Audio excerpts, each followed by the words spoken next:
Hi, everyone. My name is Jonathan, and I'm the Development and Partnerships Associate at CAAM. Thank you for joining us today and for watching this film, Takeout Girl. Just a quick recap, Takeout Girl is about Tara Wong and her efforts to help give her family a chance at a better life. And she turns her Chinese food delivery expertise into a side drug hustle. And we kind of follow that story, and it's beautifully shot. It's, a very emotional story, and we hope you enjoyed it. And we're glad you're here. One quick note before we start, this film is eligible for the Audience Award. So if you'd like to vote for it, just click on the link above the video player, and winners will be announced right after the festival. But with that, we're glad to have the team with us. I think we can bring them onto the screen now. And why don't y'all, hey, how's it going? we got the team together here. Do you want to say hi and introduce yourselves? Hi, everybody. My name is Hedy Wong. I'm the actress, writer, and producer, co-writer and producer. I'm Melissa Del Rosario. I'm the producer and script supervisor. I'm Alberto Triana. I'm the cinematographer, producer, and a bunch of other stuff. I am Hedy Mustafa. I am the co-writer, director, producer, and a bunch of other stuff. Awesome. A very multi-talented team. I was looking at all the roles for everybody. We're going to credit ourselves. It's just going to be one big credit of a bunch of other stuff. Indie filmmaking. Yep. Indie filmmaking 101. Got to wear many hats. Yep. Yeah. How are you all doing? I know it's strange times right now. Doing we good. We could be there with all of you. Yeah, we wish this was in person, but I think this is the next best thing. So we're glad to have you here. I guess I just wanted to maybe start at the beginning. Hassani or any of you, just what drew you to create and tell this story? We got to into that first. Yeah. Okay. Let me keep it short because I ramble. I just got to a point in my life where artistically I was just reflecting on family and environment, and then I was in LA, and I thought it was just time to just really work on my craft and not have to wait for somebody to give me a booking or whatever to do it. Lauren, who plays Saren in the movie, introduced me to Sani. And that's when the what you see now came into fruition. Well, I was drawn to the project initially because of the wonderful premise, and I needed a challenge as a filmmaker. And Hedy presented that challenge with the premise because I knew I could make something really engaging. And beyond that, it was just the budgetary constraints. I was like, can I make a decent film regardless of this budget? And that was really fun to mess around with. And then when I met Hedy and I saw the way she walked, the way she talked, the way she looked, I mean, I joke around and I say she's like a supermodel mixed with like Suge Knight. She's like Coralie Simmons meets Suge Knight. And I was like, okay. If I've never seen a human being like this before, there's probably a couple million other people who have never seen a human being like this before. A girl as beautiful as she is, but one that commands your respect from word one. And I knew I could flub a lot in this film, and because she was so cool to just watch, the film would do well. These guys came along too.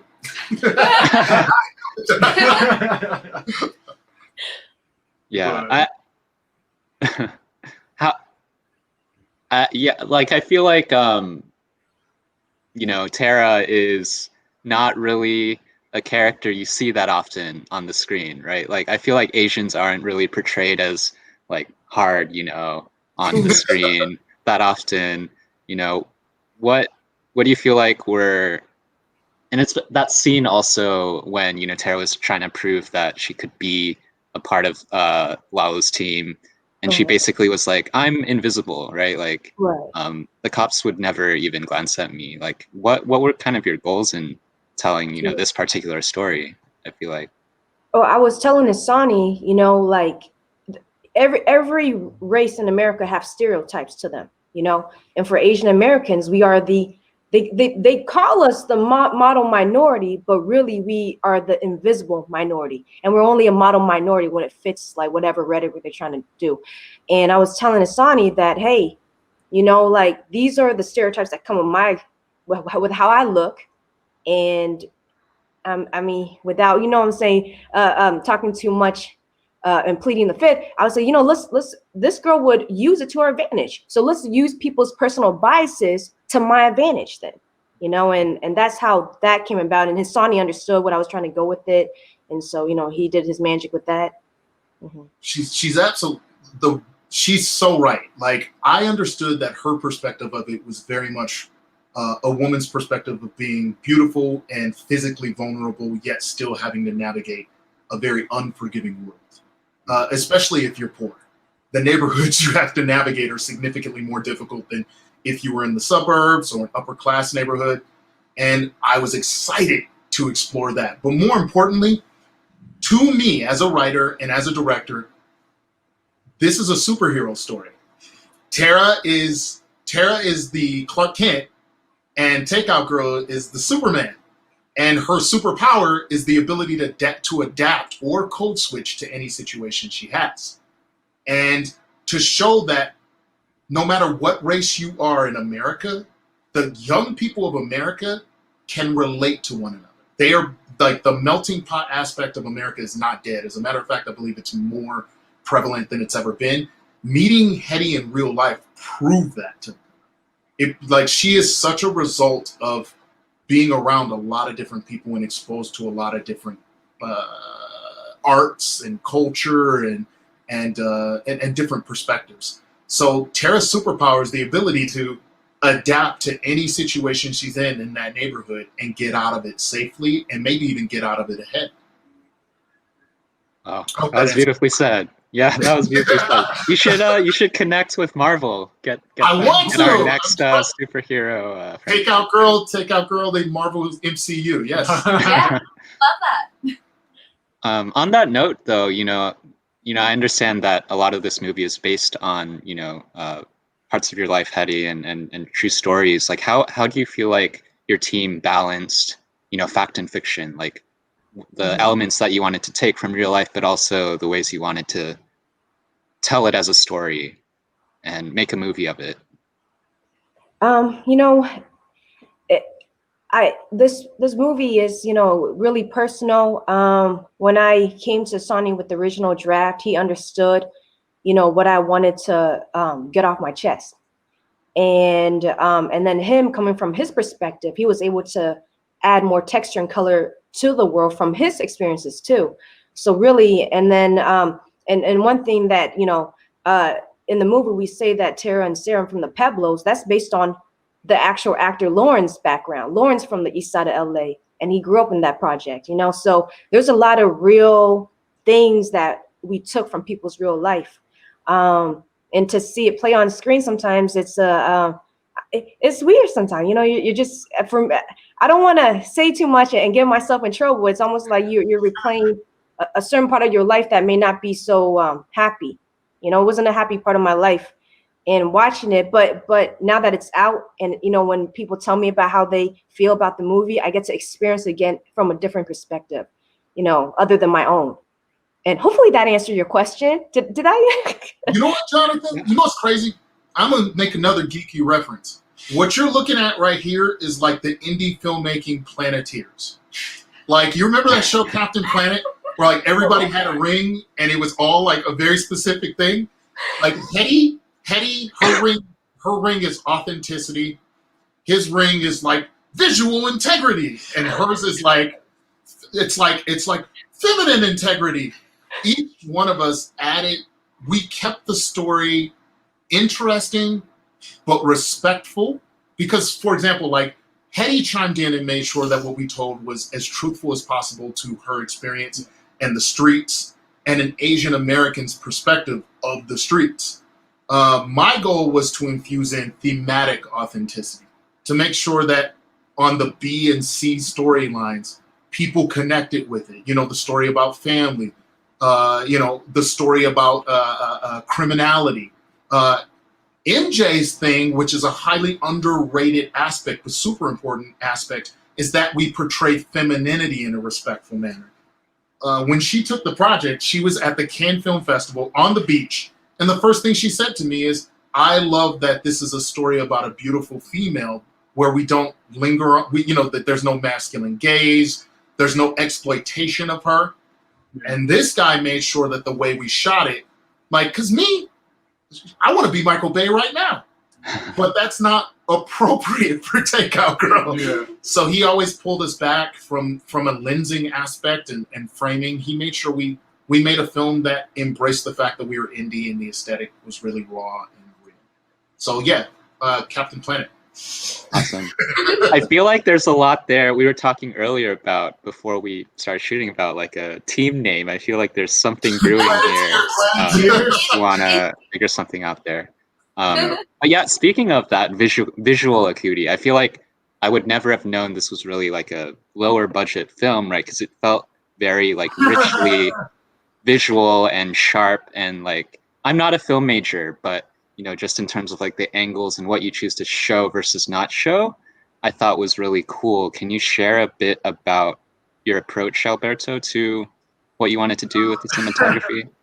Man, if everybody knew what it took for us to make this movie, they wouldn't believe it.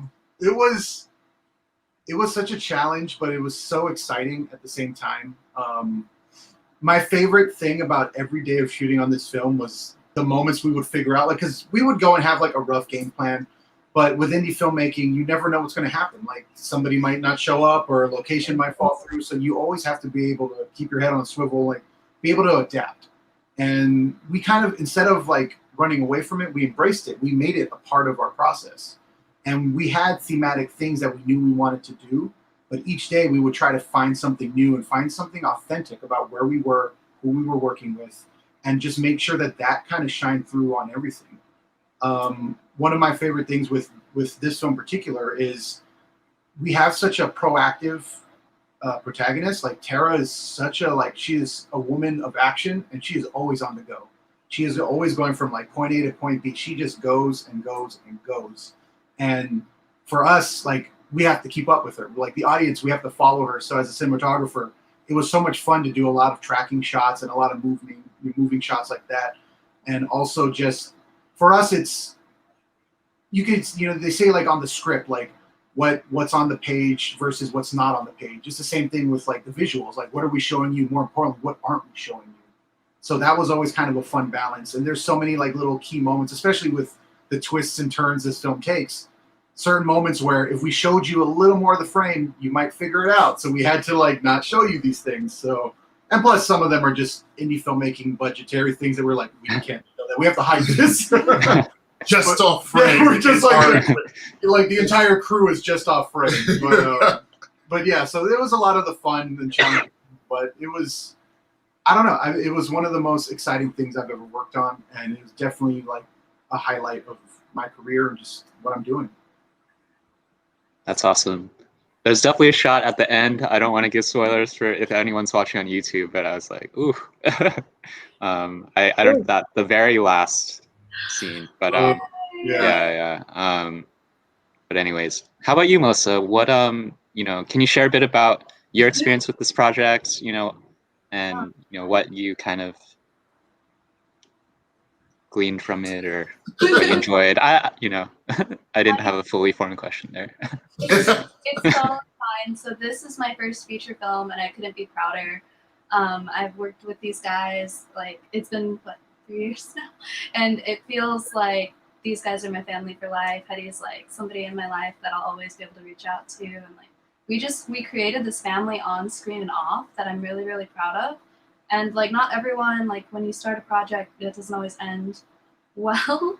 And let alone to say that it ended like this. We're here at this festival, we're talking about it. Everyone, like, I can call them and we can work on so many other things. But like, everything about this project has been great. Like, I don't know. It's hard to pick one specific thing, but it's been fun to pivot and problem solve and figure these things out and be a family. I agree. That's awesome. Quick kind kind of fun question before we wrap up, but I'm curious, if you were the four of you, what character is each of you most like? Oh, that's Would you easy. say? That's easy. Yeah. I'm Lalo.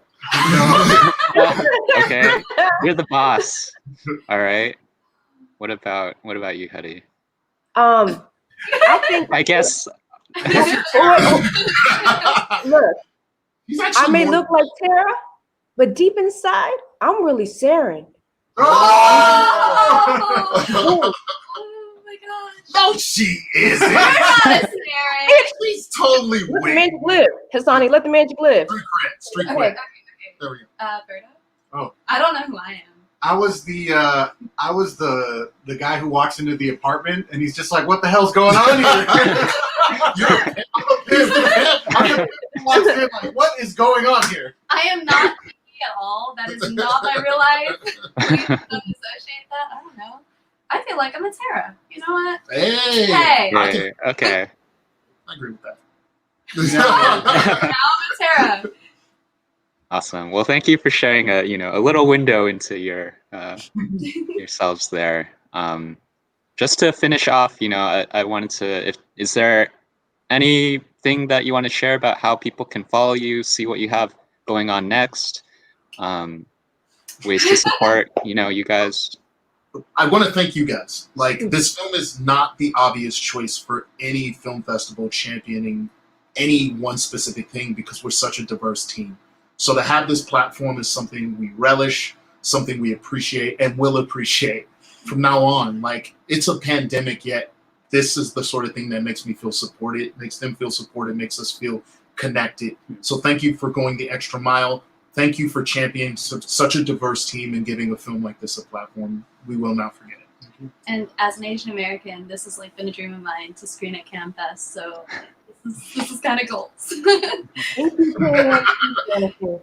But if you want to check us out, if you want to know more about it, the film page, we have an Instagram page at Takeout Girl Feature Film, and we also have a Facebook page at Takeout Girl Film. You can also find Hassani. I don't think there's any other Hassanis out there. Hassani J on Instagram. Berto is at Severe Media.